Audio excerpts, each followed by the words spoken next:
menyampaikan kabar baik kepada semua orang miskin dan memberitakan pembebasan kepada orang-orang tawanan. Haleluya, haleluya, haleluya, haleluya, haleluya, haleluya. Tuhan bersamamu.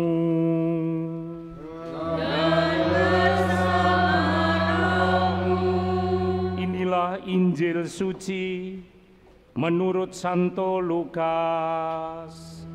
Dimuliakanlah Tuhan. Theophilus yang mulia, banyak orang telah berusaha menyusun suatu berita tentang peristiwa-peristiwa yang telah terjadi di antara kita. Seperti yang disampaikan kepada kita oleh saudara-saudara yang dari semula adalah saksi mata dan pelayan firman. Karena itu setelah menyelidiki segala peristiwa itu dengan seksama dari awal mulanya, aku mengambil keputusan untuk membukukannya dengan teratur bagimu. Dengan demikian engkau dapat mengetahui bahwa segala sesuatu yang diajarkan kepadamu sungguh benar. Sesudah dicobai iblis di padang gurun, dalam kuasa roh kembalilah Yesus ke Galilea. Lalu tersiarlah kabar tentang dia di seluruh daerah itu. Selama di situ ia mengajar di rumah-rumah ibadat dan semua orang memuji dia. Yesus datang ke Nazaret tempat ia dibesarkan. Menurut kebiasaannya, pada hari Sabat ia masuk ke rumah ibadat, lalu berdiri hendak membaca dari kitab suci. Kepadanya diberikan kitab Nabi Yesaya, dan setelah membuka kitab itu, ia menemukan nas di mana ada tertulis, Roh Tuhan ada padaku, oleh sebab ia telah mengurapi aku untuk menyampaikan kabar baik kepada orang-orang miskin. Ia telah mengutus aku untuk memberitakan pembebasan kepada orang-orang tawanan dan penglihatan bagi orang-orang buta, untuk membebaskan orang-orang yang tertindas, untuk memberitakan bahwa tahun rahmat Tuhan telah datang. Kemudian Yesus menutup kitab itu, mengembalikannya kepada pejabat lalu duduk. Dan mata semua orang dalam rumah ibadat itu tertuju kepadanya. Lalu Yesus mulai mengajar mereka, katanya, pada hari ini digenapilah nas tadi sewaktu kamu mendengarnya.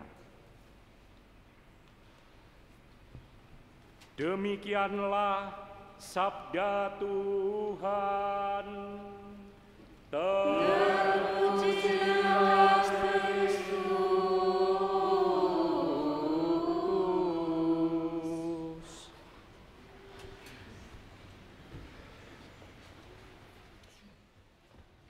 Dalam karya besar keselamatan Allah,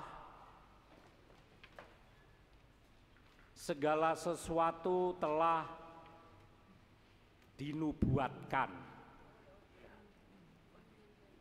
Segala sesuatu telah direncanakan. Tidak ada yang kebetulan.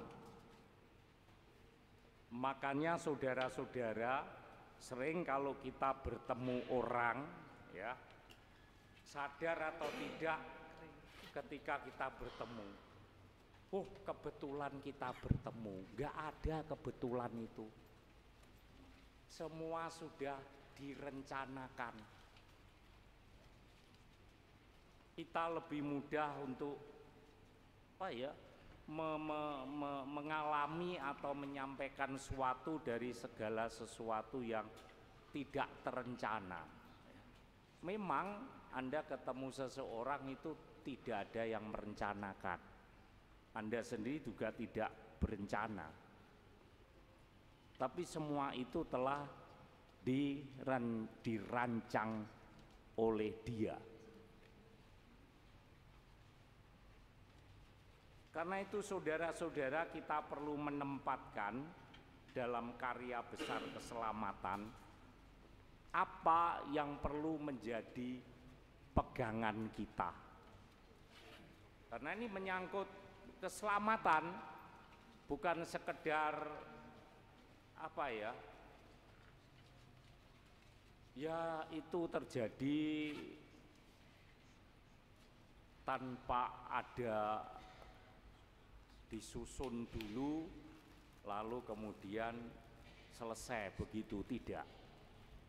Karena karya keselamatan itu benar-benar telah dirancang, maka ditata sedemikian rupa sehingga orang akhirnya percaya bahwa keselamatan itu benar-benar ada dan datang dari Allah lewat firman-nya.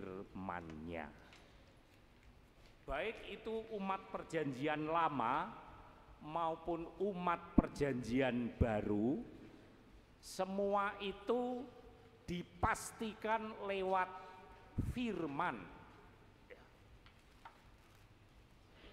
Ya bedanya umat perjanjian lama, firman Allah itu belum berwujud, ya cuma kata-kata yang disampaikan oleh Allah sendiri melalui para nabi atau utusan.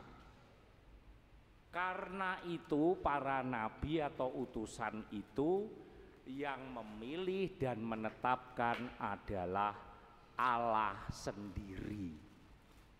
Tidak boleh seorang utusan yang menyampaikan kata atau pikiran Allah mengangkat dirinya sendiri. Ya, tidak boleh. Karena umat perjanjian lama, orang Yahudi sudah diajari bahwa firman Allah yang engkau terima hanya bisa disampaikan oleh utusannya yang disebut nabi. Jadi tidak boleh ngangkat sendiri. Satu contoh misalnya, ada orang di luar agama Katolik, terus dia murtad masuk Katolik. Dia bisa ngomong casisus, tapi tidak bisa selama hidup dia terus moro-moro jadi pastor, gak enek. Tidak ada ngangkat sendiri jadi pastor begitu, nggak ada. Sedangkan sebaliknya, kalau ada orang yang kalau dari dari agama lain juga harus masuk ke Kristen, loh gak piro suwe jadi pendeta, loh cek enake. Kita aja jadi pastor sampai istilahnya sampai ngoyot ya. Saya itu lulus dulu dari SMA, masuk seminari pertama sampai ditabiskan itu lamanya 10 tahun. Ini lagi beberapa bulan, loh wis dadi pendhita dek enake. Sebaliknya yang dari Katolik atau Kristen murtad menjadi tidak lama ngebudian, lho wis dadi ustad cek penake. Nah, sini sampai gelundung 10 tahun. Dia hanya beberapa saat kurun waktu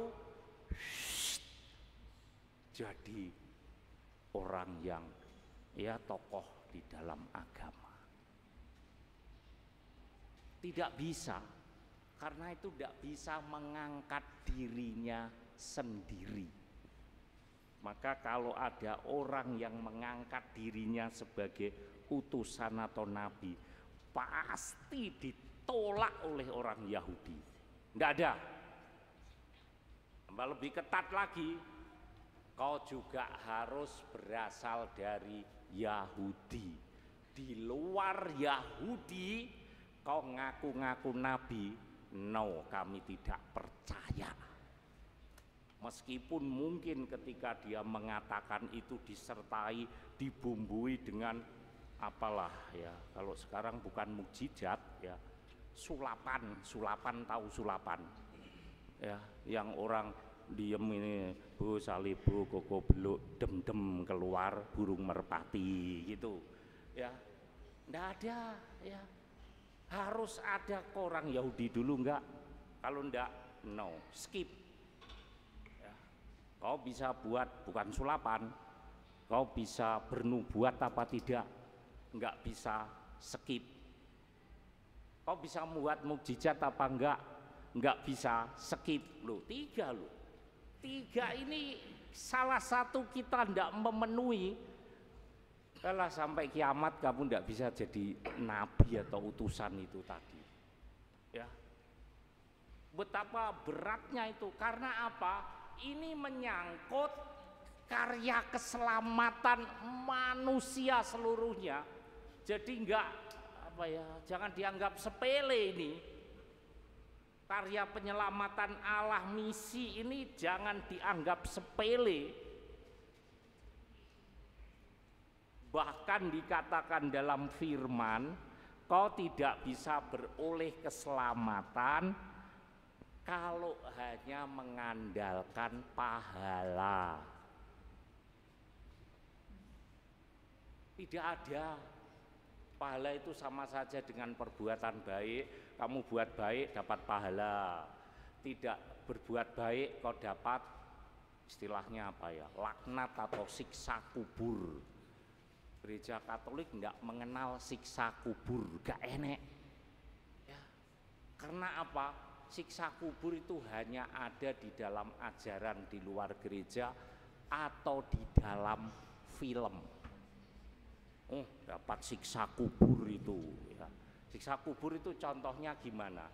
Mulutmu ini ngomong nggak bener atau menyakiti orang ya, besok itu kalau kau sudah mati, mulutmu yang datangkan apa dosa kejahatan, entah kau mengatai orang itu, menyakiti itu, besok ditonjok-tonjok sama apa besi yang panasnya dulu kayak merah-merah itu loh, cucu gitu.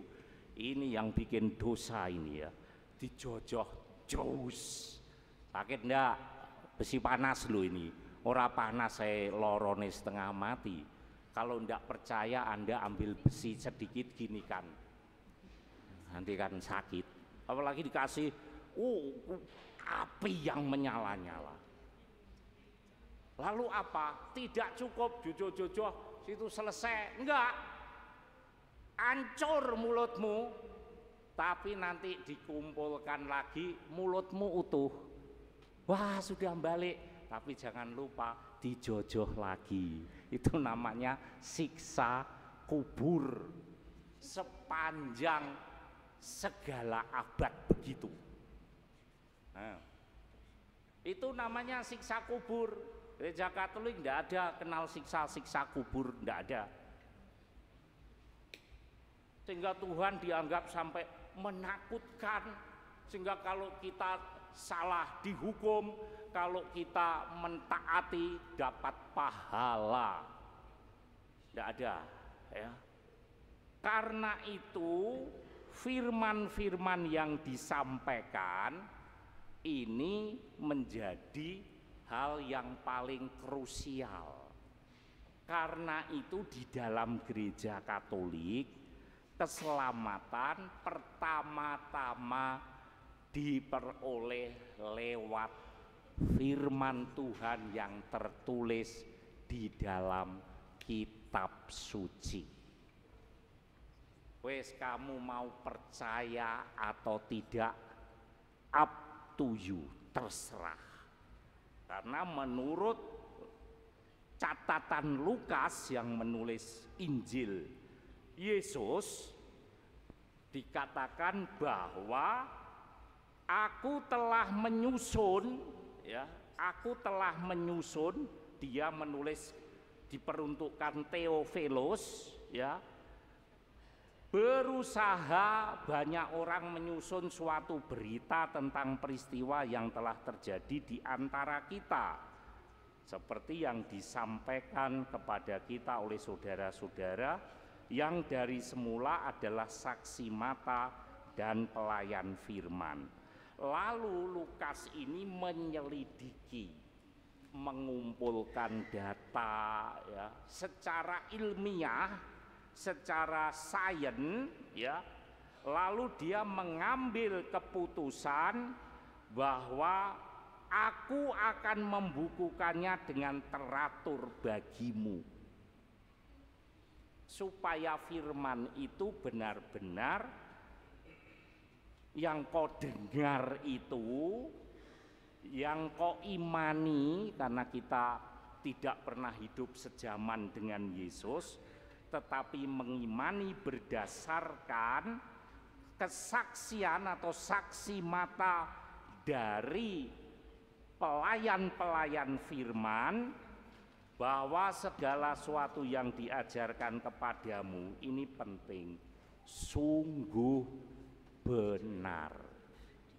Ijek ditambahi wis benar, masih ditambahi sungguh. Ya, ini yang sangat-sangat. Jadi firman itu sungguh benar. Di luar ini KW, palsu. Karena diselidiki. Ya, karena firman Tuhan sendiri minta, ketika aku berfirman, selidikilah dan ujilah. Jadi artinya kita mempercayai iman akan Kristus yang menyelamatkan itu, meskipun sudah disaksikan oleh orang-orang yang melihat secara langsung, masih disuruh menyelidiki maksud saya, ya, menyelidiki dan menguji, ya, kalau itu benar-benar firman Allah. Misalnya Yesus ini adalah anak Allah, dia sungguh Tuhan. Kok jangan hanya percaya begitu saja, meskipun itu saksi-saksi mata yang menyampaikan. Kau harus uji dia Tuhan apa enggak. Memang itu semua peristiwa yang dicatat. Allah itu kan Maha Rahim. Lah kalau kita menyatakan Yesus itu Tuhan, berarti dia harus Maha Rahim. Kau harus lihat dalam peristiwa di Alkitab itu, misalnya ketika Yesus berhadapan dengan para pendosa. Contoh, kita mengatakan WTS, wanita tuna susila, atau bahasa lebih kasar, pelacur yang bernama Maria Magdalena. Ketika dia ketahuan berdosa, ya, lalu berhadapan dengan Yesus, dia kan mau dirajam, dilempari batu karena ketahuan. Lalu di hadapan Yesus bilang apa? Tadi Allah itu kan maha murah. Kita mengklaim Yesus ini Tuhan, berarti Yesus harus maha murah. Ketika bertemu dengan Yesus, apa yang terjadi? Dia sudah dalam bahaya loh itu, tinggal dilempari. Tapi ketika memang sengaja dibawa kepada Yesus karena orang Farisi dan ahli Taurat ingin membuktikan, benarkah orang ini Tuhan? Dia sering mengklaim dirinya Tuhan. Dibawa, diseret. Lalu guru, mereka pakai kitab-kitab Taurat. Guru, menurut Taurat, menurut Musa, orang yang kedapatan berdosa seperti ini harus dirajam, dilempari. Apa katamu tentang ini? Ya, dilempari, dihukum, atau dibebaskan? Jawab Yesus apa? Barang siapa tidak merasa berdosa, boleh melempar yang pertama. Tidak berani. Soalnya kalau ada orang berani, ya tak lemparnya dia dosa. Lalu ada orang tahu orang itu melempar, loh kon diingin bujuki aku loh. Nah, gak berani, karena Yesus menyatakan barang siapa tidak merasa berdosa, dia boleh melempar batu yang pertama. Akhirnya pergi satu persatu, tinggal Yesus dengan Magdalena. Sebetulnya dia sudah menolong Magdalena.